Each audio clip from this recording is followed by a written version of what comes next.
You are absolutely going to make a mistake with your next investment if you don't follow these 8 tips. Let's get into it. By the way, my name's Margaret. I'm a local real estate agent. My dad, Michael, and I make videos to educate you about living in the Southern Maine area. If you have any questions, feel free to reach out. Give us a call, shoot us a text, send an email, schedule a Zoom call. All that information is linked down below, as well as some free downloadable resources for you to use as well. So the first thing I want to talk about, and arguably one of the most important, is the location of the property. Not just necessarily what general area it is or what town or city it's in, but what neighborhood are you in? Is that neighborhood appreciating? Is it depreciating? There's a lot of factors that go into location. What is the land itself like? Are there wetlands? Is this zoned residential? Is it zoned commercial? There's a lot of different factors that play into the location, and just about any real estate agent will tell you location, location, location. It is the most important factor when you're considering your next investment. Don't just settle for something because it's a good deal and it's available right now. If it's not in a good location and it's not convenient for you, chances are it's not the right choice, and waiting and finding something else a little bit better down the road will be better for you. The second thing I want to talk about is income potential. Now, aside from location, this could arguably be the most important detail. What is the property's rental potential? What kind of income are you going to be able to make off of it? What's the cap rate? Unfortunately, as a real estate agent, I'm not legally allowed to crunch those numbers for you. I can't show you a property and say, hey, this is how much it looks like it's going to make you. I can show you previous rental income, or previous data if it's available, but unfortunately that's not something real estate agents are allowed to tell you, at least in the state of Maine.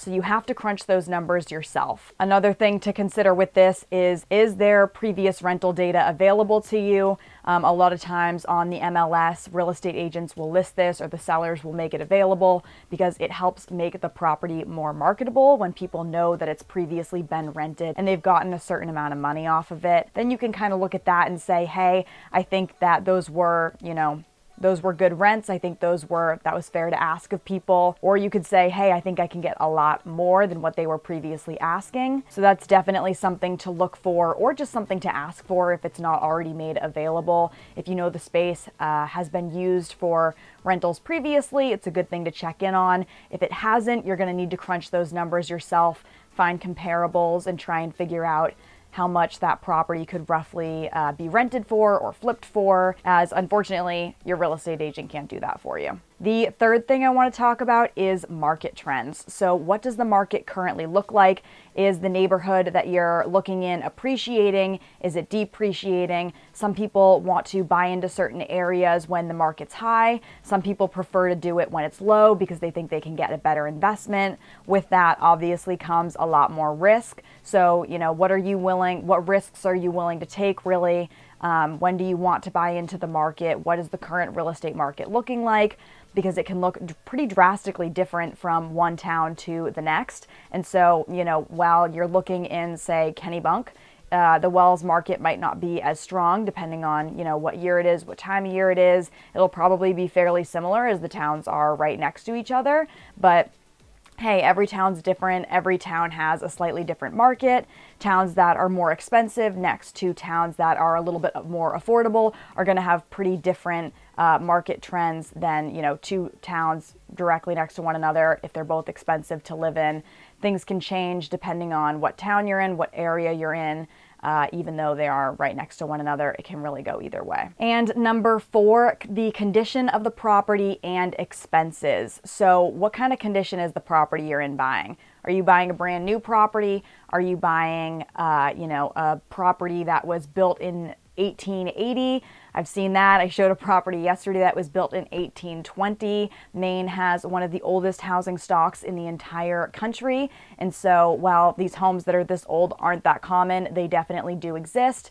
And so obviously with a house that is being built or was built in the 1800s is going to come with a lot more needed repairs, and it's going to be a lot of upkeep down the road than a house that was built in 2024 or in this year or the previous year.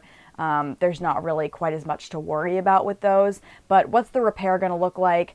the upkeep of the property. If you own a property that is directly on the ocean and you're getting a lot of those coastal storms hitting throughout the year, those properties, while they are beautiful and you can probably pretty easily find a property manager for a property like that, they do have and they do require a significant amount of upkeep. And if you're not willing to keep up with that pretty much every week or pay somebody to keep up with it every week, the property could pretty quickly start to go downhill within a matter of months, if not weeks. Another factor to consider with the condition of the home is environmental concerns.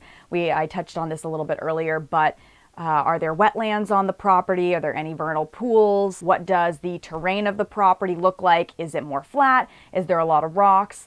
There's a lot to consider, and honestly, while it doesn't really seem like it, a lot of different terrains in this particular area, and so that's definitely something to consider, especially if you plan on adding on to the property. And then other expenses like maintenance, taxes, insurance, those are all things to consider.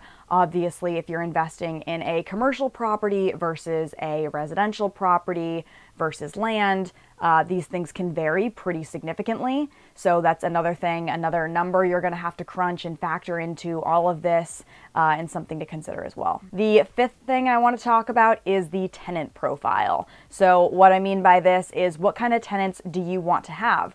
Are we investing in commercial property where there are, businesses renting from you?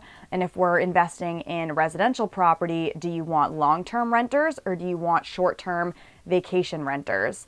There's a lot of pros and cons that come to each of these. Obviously, with vacation rentals, the property requires a lot more maintenance in the sense that, if you're renting it every week in the summer, like many people do in this particular area, you're going to have to get in there once a week with a cleaning crew. If it's a small enough unit, you could probably do it by yourself and clean it out and turn it over within a matter of a couple of hours so that the next renters can come in. It's a bit of a pain in the butt, but depending on how nice of a rental you have, you could be bringing in quite a bit of cash. So the difference between that versus a long-term rental, you don't have to go in and clean it every week. But typically, when people aren't just dishing out a bunch of money to go on vacation, this is somebody's home that they're living in year round. These situations can get a little bit sticky, if somebody falls behind on their rent, but it's somebody that's been renting from you for a really long time, and now you're getting more lenient with the rents because you want to help somebody out, because obviously that's somebody's home versus a renter destroying the place and you have to be like, hey, here's a bill. Sometimes with long-term renters, things can get a little bit sticky in that sense, but they are significantly less work to keep up with. And if you're lucky and you have really good renters, then this could end up being a really great deal for you. So there's pros and cons to pretty much every situation. It's just, what do you want to do? What can you deal with and handle? What kind of work are you willing to put into this property, and how much are you willing to do with the turnover? All factors you have to consider. And number 6, what is your long-term strategy? So are we looking for a business investment with commercial property or with land that we're going to subdivide? And this is, a big long plan. We're going to get rents for a really long time. We're going to subdivide and we're going to sell off all these lots throughout time. Or are we looking to basically buy a home, flip it, and then sell it in a year and a half? There is a lot of money that goes into buying a significant amount of land and subdividing it, especially if you're going to be building houses on it. Not only does it cost a lot of money to buy, a huge amount of land, depending on where you're buying, but it's a lot of your time and a lot of your energy dealing with that throughout, the potentially years that you're dealing with that lot. With a commercial space, that's obviously a huge investment. Commercial spaces, not always, but have a tendency to go for a lot more than residential property. So while your rate of return might be really great, depending on what the deal is with longer term rentals or longer term business ventures, or if you're subdividing, while you might be able to crunch the numbers and that the money's there, it's a lot of work. Somebody who's in that situation and they're, that's kind of how they conduct their business, they might tell you that flipping is a terrible idea. There are definitely people that say, flipping homes with HGTV nowadays, like everybody thinks that that's going to be, oh, it's such an easy way to make money, but it can be quite a lot to get into. Some people will argue that commercial's worth the money. Some people will argue it's residential. Some people argue that commercial versus residential is, more work or it's more stressful, but it's really up to you to decide. Different people like different things, and all of it honestly comes down to the particular piece of property that you're buying. You can't really make a generalization and say that always residential is going to come out on top and be more profitable, or it's always going to be commercial, or it's always going to be land. It really comes down to the individual parcel that you're looking at. And number 7, financing options. This is kind of an obvious one, but there is tons of different financing options for, all different people. And while I won't get into all of this, and as a real estate agent and not a mortgage broker, I'm not really in a position to be advising you on which one you should be going with and which one you shouldn't be going with, but it's certainly something that you should talk to a bank or talk to a lender about.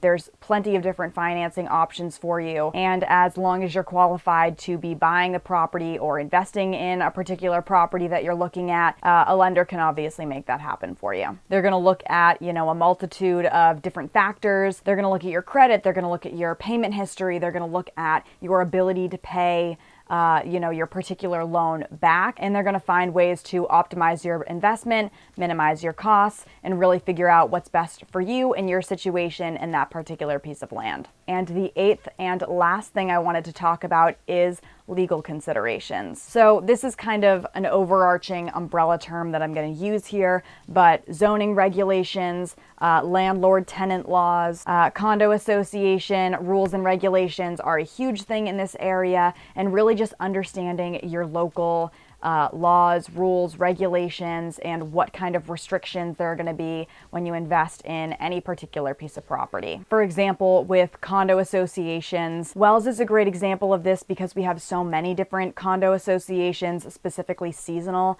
condo associations. So in Wells along Route 1, we have a bunch of these, and truly it varies from association to association. The rules and regulations can be completely different. Some allow pets. Some don't allow pets at all. Some allow pets that are certain breeds and certain sizes. Some of them are going to allow smoking on the property. Some do not allow smoking on the property. Some are open year-round. Some are only open for, 5-6 months out of the year.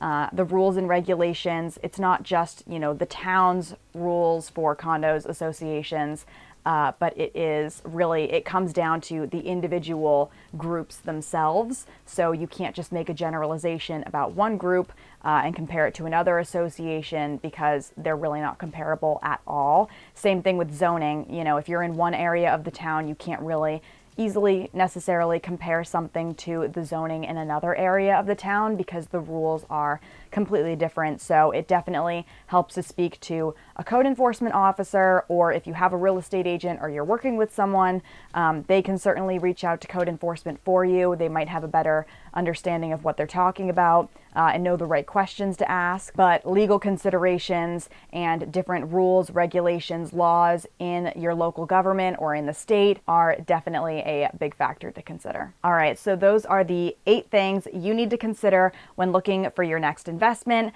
I hope you found this video helpful. And again, my name's Margaret. If you have any questions, feel free to give us a call, shoot us a text, send an email, schedule a Zoom call. All that information is down below, as well as those free downloadable resources for you to use as well. And we'll see you next time.